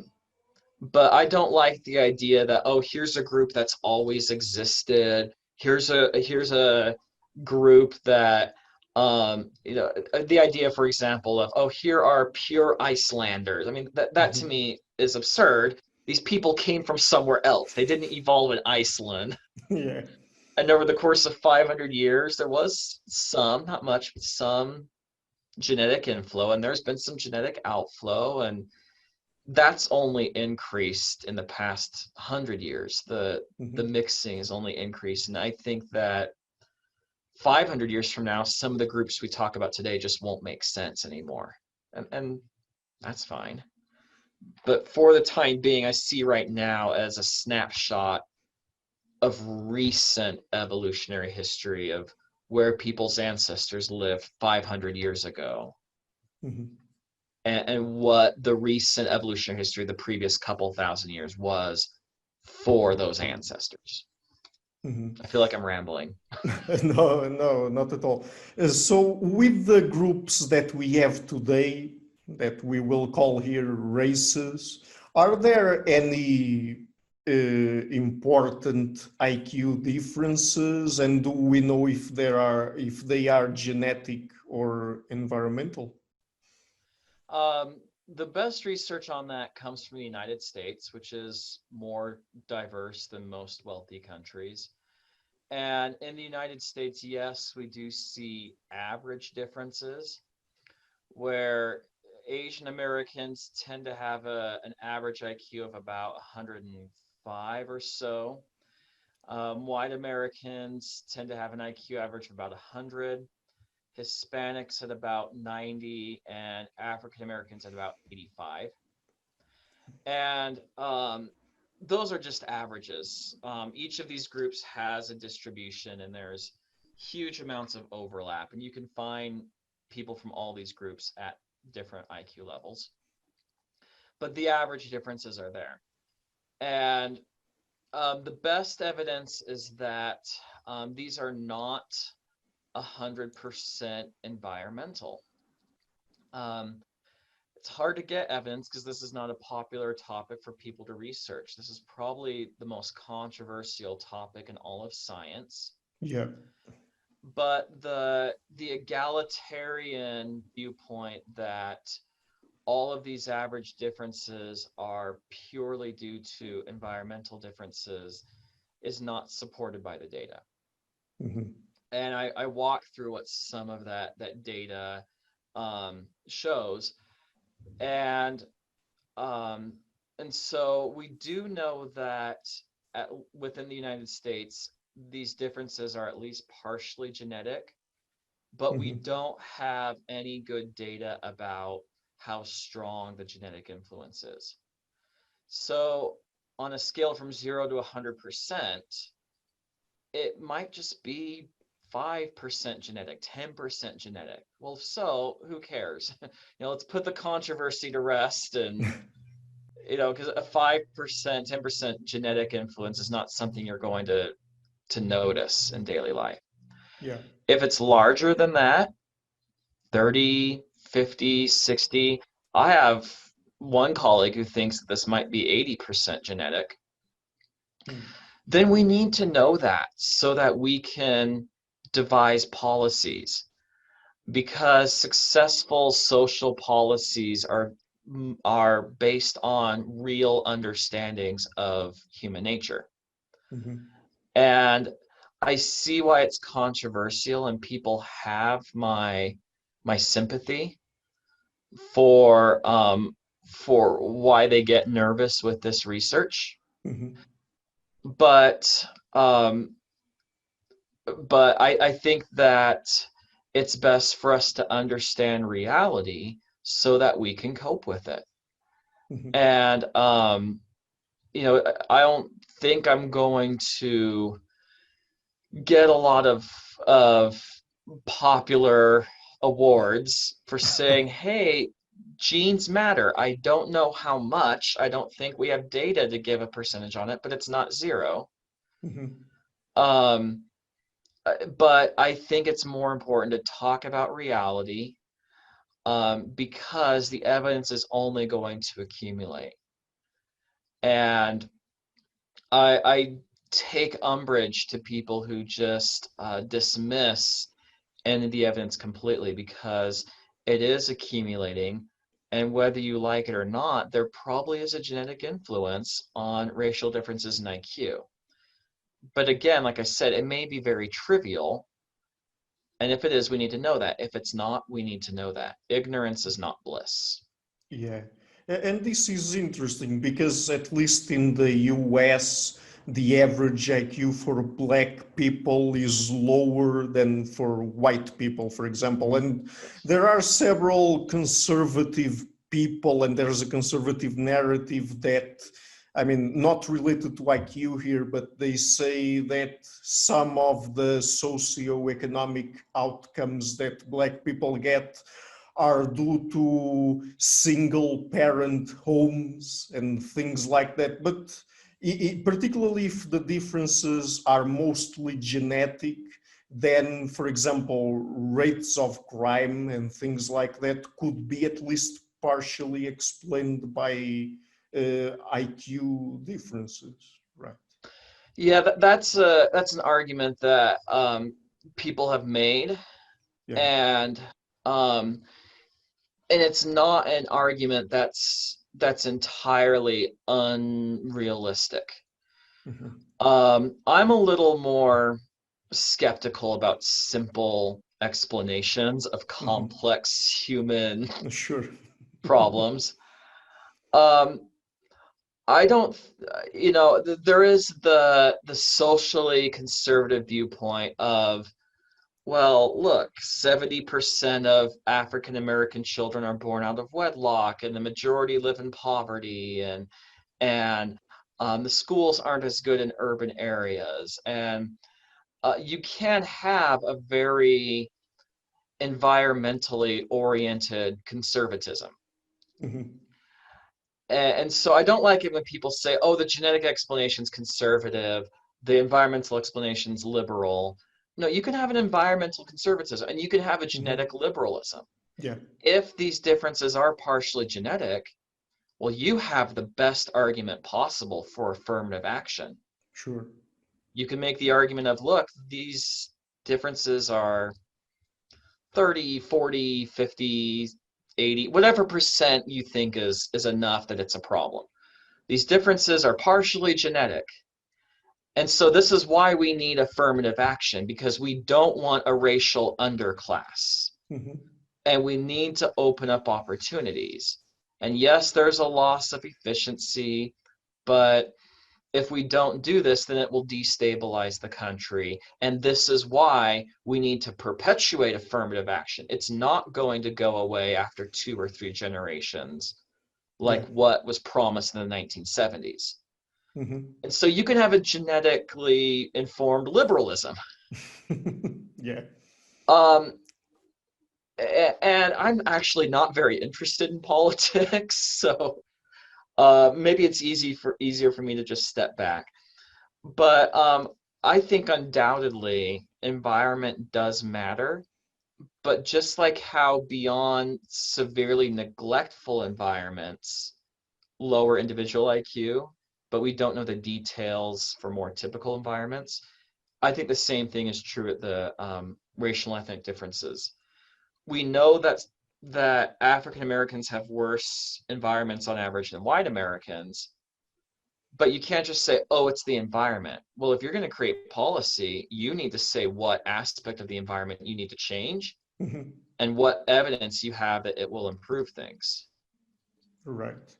And so um, I'm skeptical that there's going to be a total explanation Mhm. that comes down to either genes or environment. I think even if heritability is high, Yeah. there's no gene in your body that is whispering in your ear, hey, you should take this job. There's no gene in your body that helps you answer an IQ test. Genes are just molecules that encode for amino acids. Yeah. So if genes do have an impact on social outcomes like socioeconomic status, Mhm. it's going to be because they do something biologically, which then has an influence on behavior. Mhm. And even then, it's not that simple. Some of those behaviors might choose what environment you end up in, Yeah. and that behavior has to happen in an environment anyway. Mhm. And so I get really perplexed when I see people get nervous about genetic differences, and I see why they do, but I say, whoa, that doesn't mean we can ignore environment or that things are fruitless or hopeless. I look at it and say, okay, you can devise different policies and you can create a genetically informed understanding of what it is the environment does. Mhm. Yeah, I guess that another problem is that people tend to associate IQ research with past controversies, like, for example, the eugenics movement, right? Hmm. Yes, I have a chapter about that in the book. Um, and I thought I knew a thing or two about the eugenics movement before I started researching it about 5 years ago or so. Um, and it's a more complex story than I think most people realize. Mhm. Most people have this really simplistic view that Sir Francis Galton starts this movement in the late 1800s. It grows in popularity. people start doing things like forced sterilizations in the United Yeah. States, and there's one atrocity after another until it leads to the concentration camps and the atrocities of Nazi Germany. And then in 1945, everyone realizes how much of a horrible mistake this was, and we disavow it, and goodbye eugenics. Mm-hmm. That's not what happened. It was a very popular social movement and a very complex one. And it wasn't just Galton and his students and his successors, including the intelligence researchers. This was a lot of society all over the world. There was a eugenics society in Japan. There was one in Argentina, one in Brazil, Canada, France, all of Scandinavia. And these are just the countries I know about. I'm sure there's others I don't. This was a worldwide respected social movement. Mm-hmm. But I think because it was so international, that there was a lot of disagreement. What different eugenicists thought was acceptable and what traits to try to control varied from country to country and even from person to person. Mm-hmm. And so, yes, unquestionably, the early intelligence researchers were eugenicists, but that doesn't mean automatically that they were trying to put people in concentration camps. Mm-hmm. And the couple of intelligence researchers I've studied the most had very complex views that don't fall into simple categories of all good and all bad. And I've written one article about this. I'm working on another. And it was mostly biologists and activists doing this movement. Yes, the intelligence researchers subscribed to it, but they weren't the leaders. Mm-hmm. But because of that, and because one of the reasons why in the United States people were sterilized against their will was what was called at the time feeble-mindedness. Yeah. We would today call an intellectual disability. Because of that, and it's easy to mine quotes from people that are very racist and discriminatory from the period. Sometimes the field gets smeared as still being eugenics, or it hasn't escaped its history. Yeah. And so I understand that, and I understand the worry of, oh, if we go back to genetic explanations of behavior, we're on a slippery slope to the concentration camps again. I see why people say that. Mm-hmm. And I say in the book that we have to realize that eugenics is still with us. We don't call it that, Mm-hmm. but the laws allowing sterilization in the United States, the last one was repealed in 1981. Japan didn't repeal its law till I think it was 1996. I mean, it's not like 1945 happened and suddenly we just stopped completely. Yeah. This lasted for about another generation. And we still do things that are eugenic in nature. They change the gene pool of the following generation. Mm-hmm. Scandinavian countries passed some of the world's first laws permitting abortion of disabled, viable Yeah. fetuses. And you can have a moral argument about whether that's good or bad morally, but the reason those laws were passed were for eugenic purposes, and it is eugenic. If you Mm-hmm. abort a fetus because of a disability, you are doing eugenics. No one calls it Yeah. that, but it is. When people know or suspect that they're a carrier for a genetic disease, and so they get tested to see if they might pass this on to children, Mm-hmm. and because of the test results, they decide not to have children, that's eugenic in nature.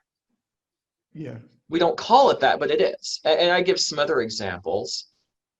And so I think the difference between today's eugenics and the eugenics of 100 years ago is about choice. Mm. the atrocities of the 20th century eugenics movement were because people's choices were taken away.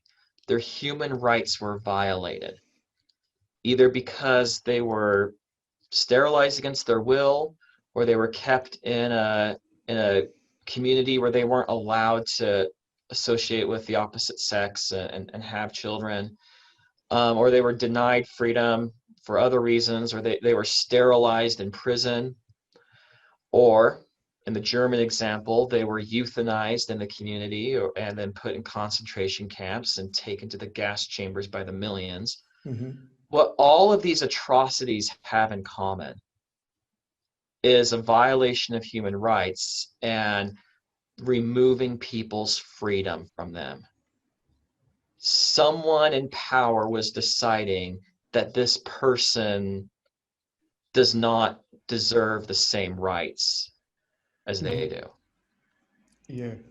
And that's, I think, how modern eugenics differs, is that if someone decides not to have a child because they're a carrier of the cystic fibrosis gene, well, who am I to argue with that? I can't force them to have children. Yeah.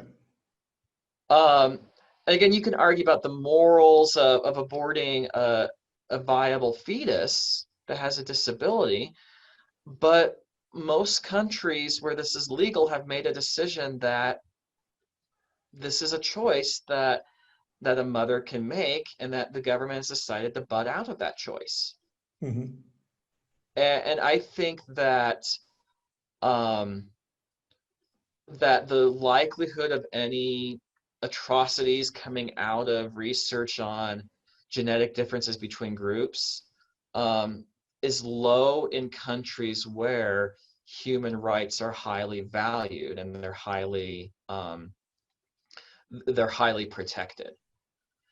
And so I don't worry about atrocities coming out of this research in the United States, because we are so conscious of equal rights and civil rights and human rights. I worry about it in China. China, yes, the Han Chinese ethnic group is the largest ethnic group in the world, but there are dozens of minority groups, and that's where I worry about atrocities maybe happening, because the atrocities are happening now in China and have for decades.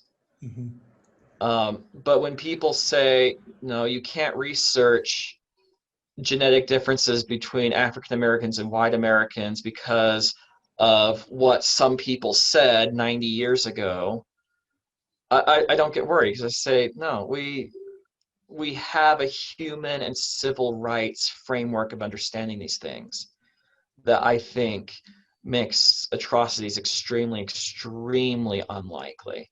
I think it's far more likely that we'll use this information to create policies that help groups that score lower, because that's the impulse in the United States and the left and right. We want to help the downtrodden.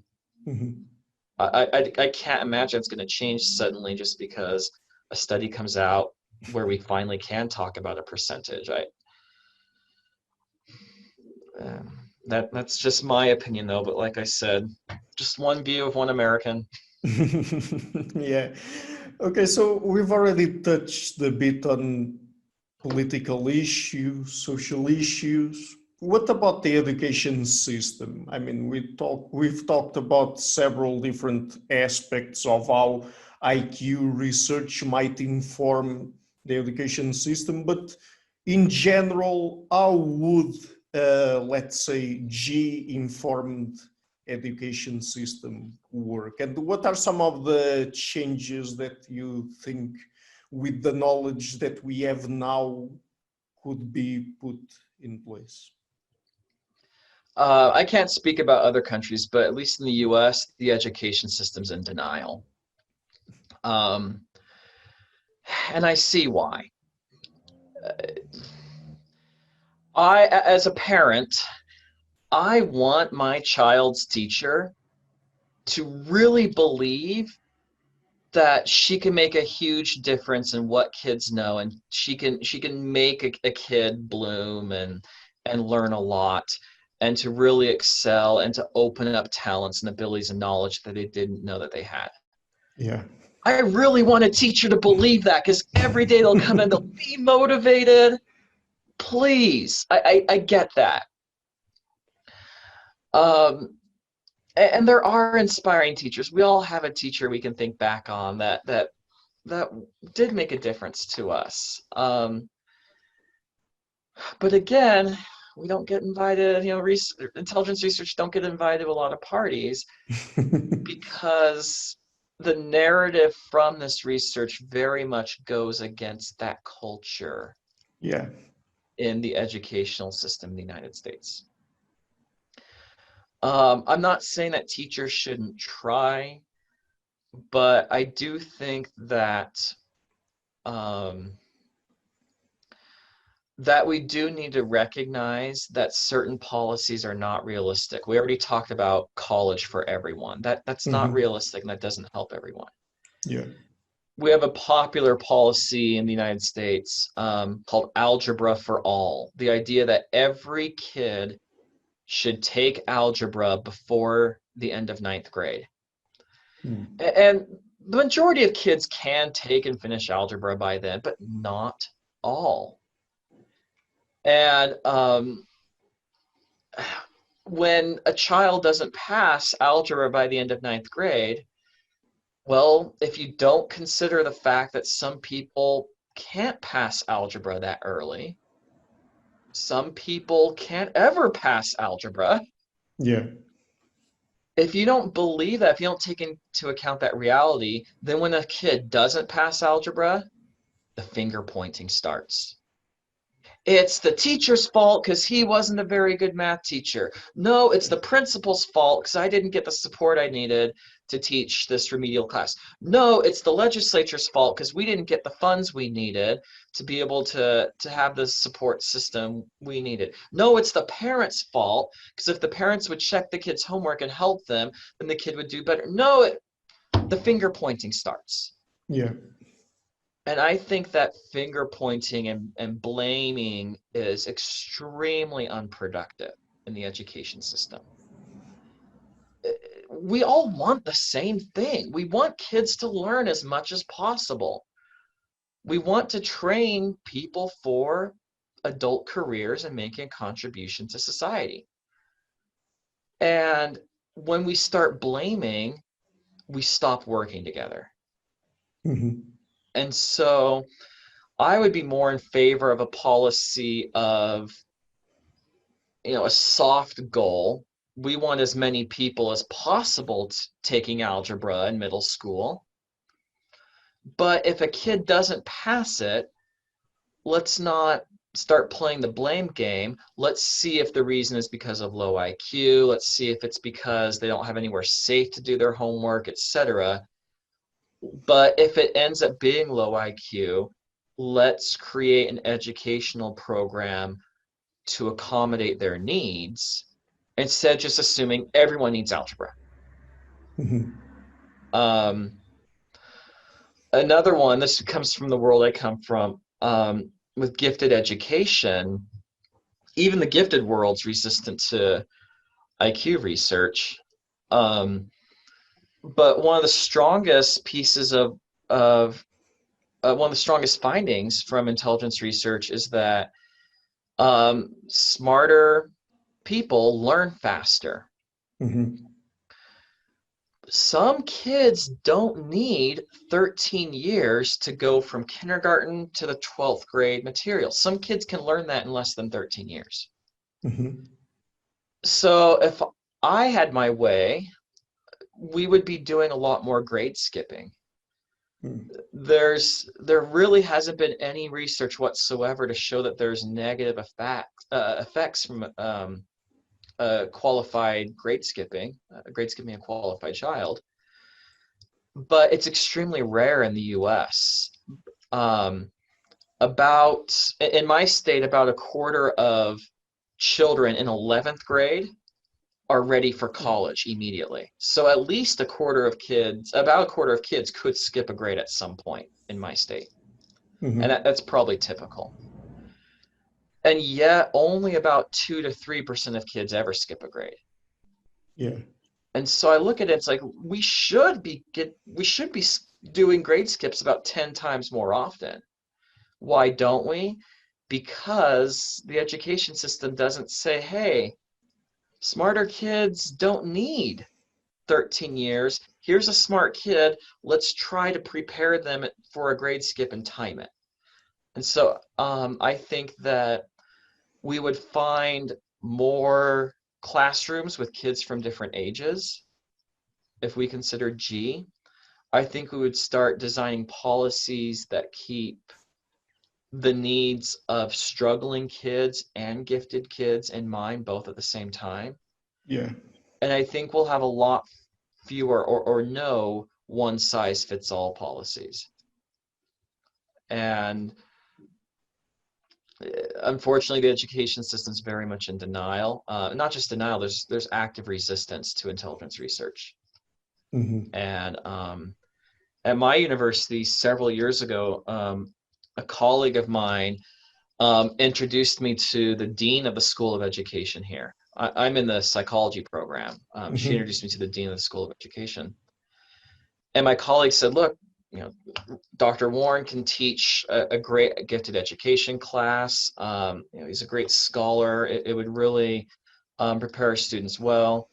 And the dean said, well, how would you teach us? What would be your philosophy? And I said, well, I would teach modern theories of intelligence and how they impact the education system. She says, would you talk about IQ? I said, yes. She said, would you talk about Gardner's theory? I said, only to show that it's not correct. And she said, we won't be having you teach. And that was that. Yeah. Because I won't support Gardner and I'll talk about IQ. No, we're not going to have you teach in our College of Ed. All right, then.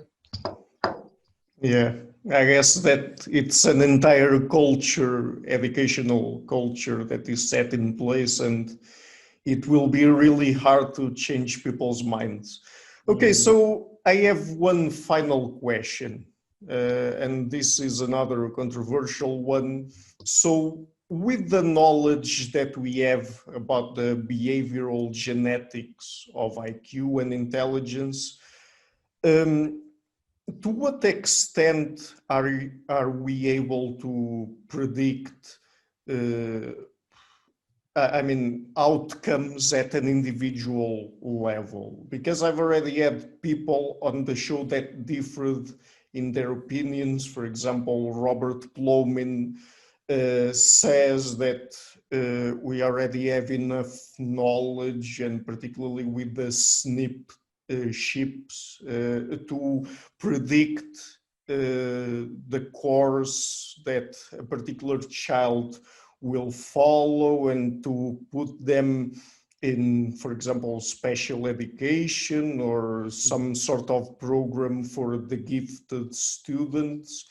But I've also had Kevin Mitchell that said that we have to take into account that behavioral genetic studies only tell us the percentage of the variation that is explained by heritable factors in a given population, in a given environment, and that works for the group, but we don't have enough knowledge to make predictions at an individual level. So do you have any position in regards to this question or not?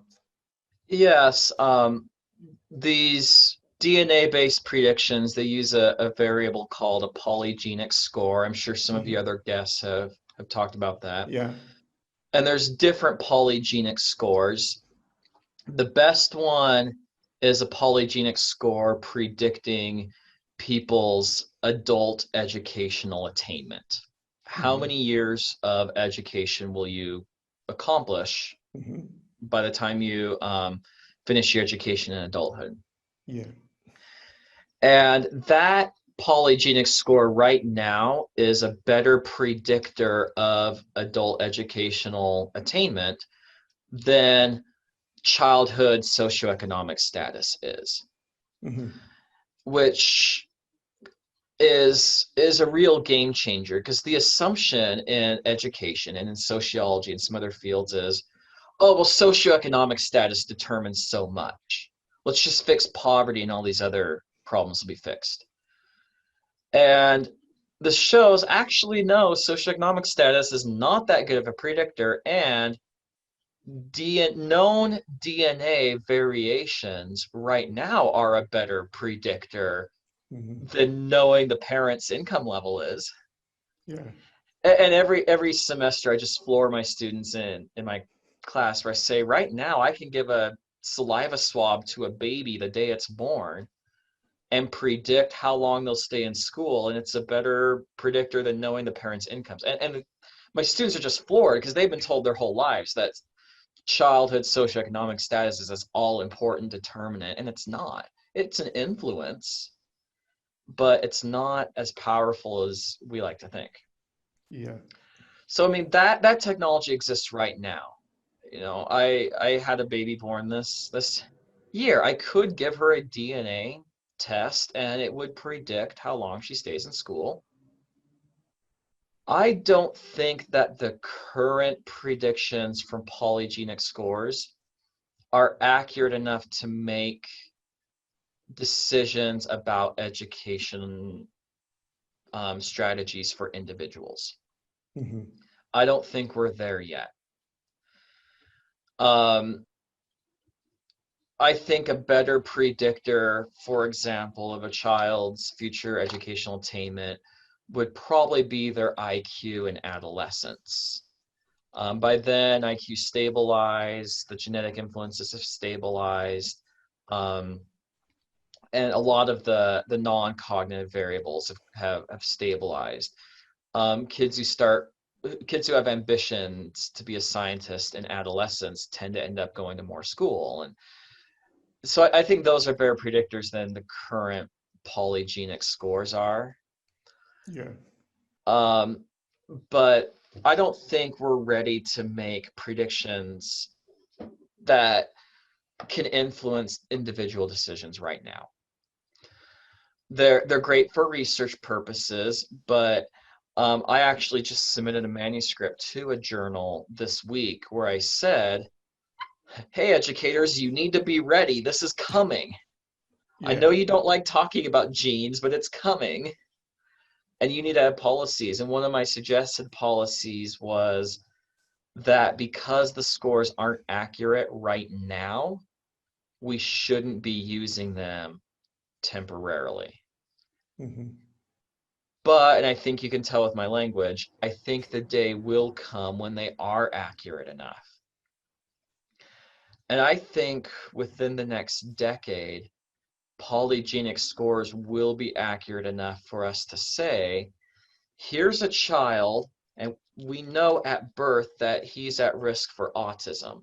Let's start the intervention when he's 4 months old and not wait till 3, 4, 5 when the kid seems to be really odd and doesn't want to play with other children.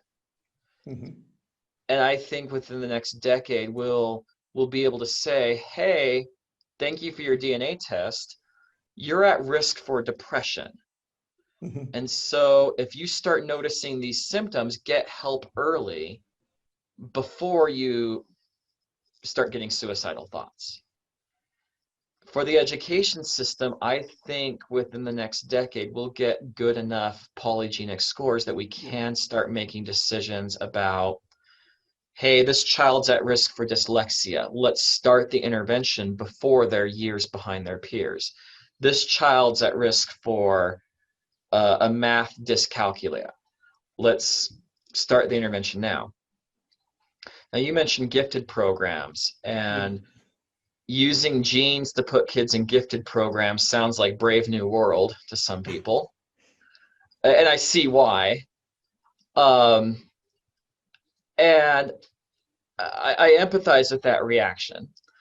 But in gifted education, we've been looking for decades for a way to select gifted kids that doesn't have a language barrier, that isn't biased across racial and ethnic groups, that can't be gamed by wealthy parents sending their kid to a cram school, that is that is resistant to cheating. And guess what? That's exactly what polygenic scores do. This should be the holy grail in gifted education.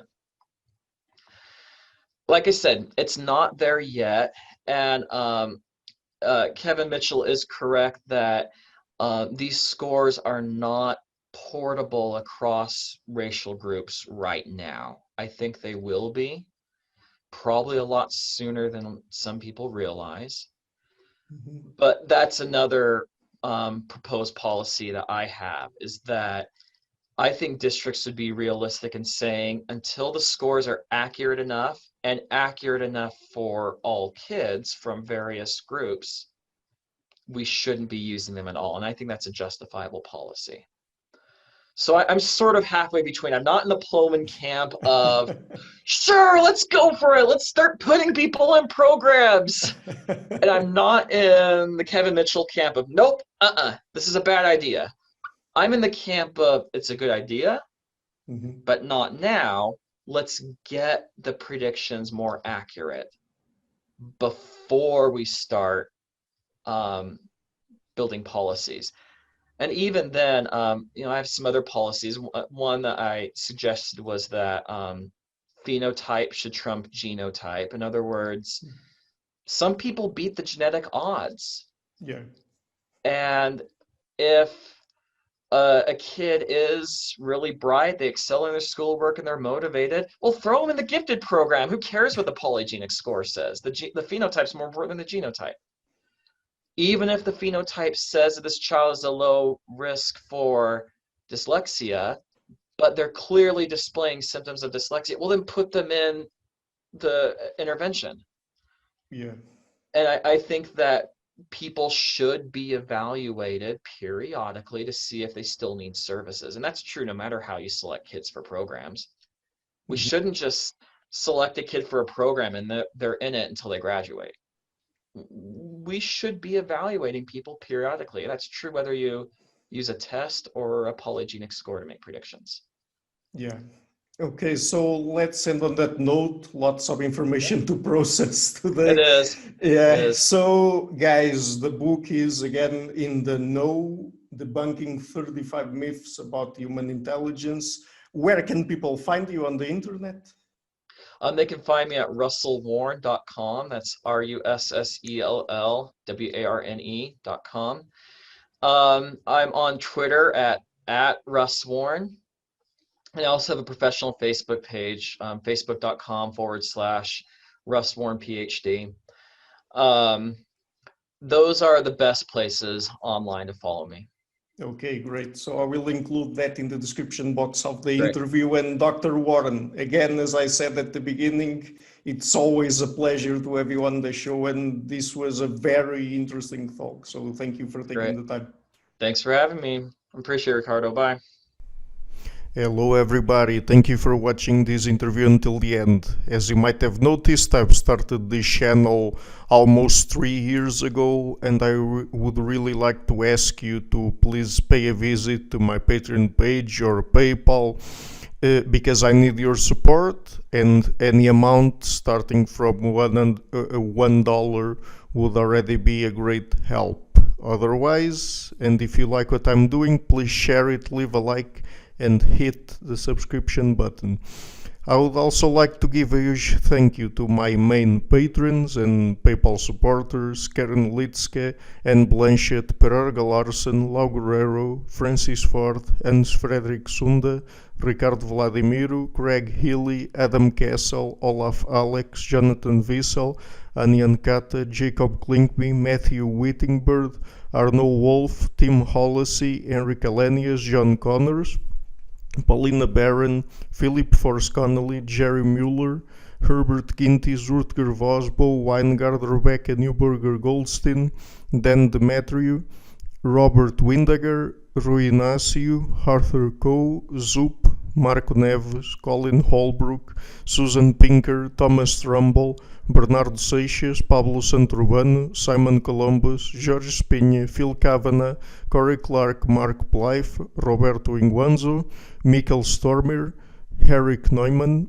Samuel Andreev, Tiago Nunes, Bernard Hugney, Alexander Dunbauer, Omari Hickson, Felicia Stevens, Fergal Cusson, Evan Bodrenko, Hall Herzog, Nuno Machado, Don Ross, João Alves da Silva, Jonathan Librant, Oslam Bullitt, Nathan Nguyen, Staten T, Samuel Correa, Eric Hines, Mark Smith, J.W., João Eira, Tom Hummel, David Sloan Wilson, Yacila Deza Araújo, Eden Solon, Romain Roach, Dmitry Grigoriev, Diego Londoño Correa, and Tom Roth. My producers is Izar Webb, Jim Frank, Lucas Stafiniak, Ian Gilligan, Sergio Codriano, Luis Caetano, Matthew Lavender, Tom Vanegdam, Curtis Dixon, João Linhares, Benedict Mueller, Vega Guidi, Sardus France, and Niruban Balachandran. And my executive producers, Michel Ruzieski, Rosie, and James Brett. Thank you for all.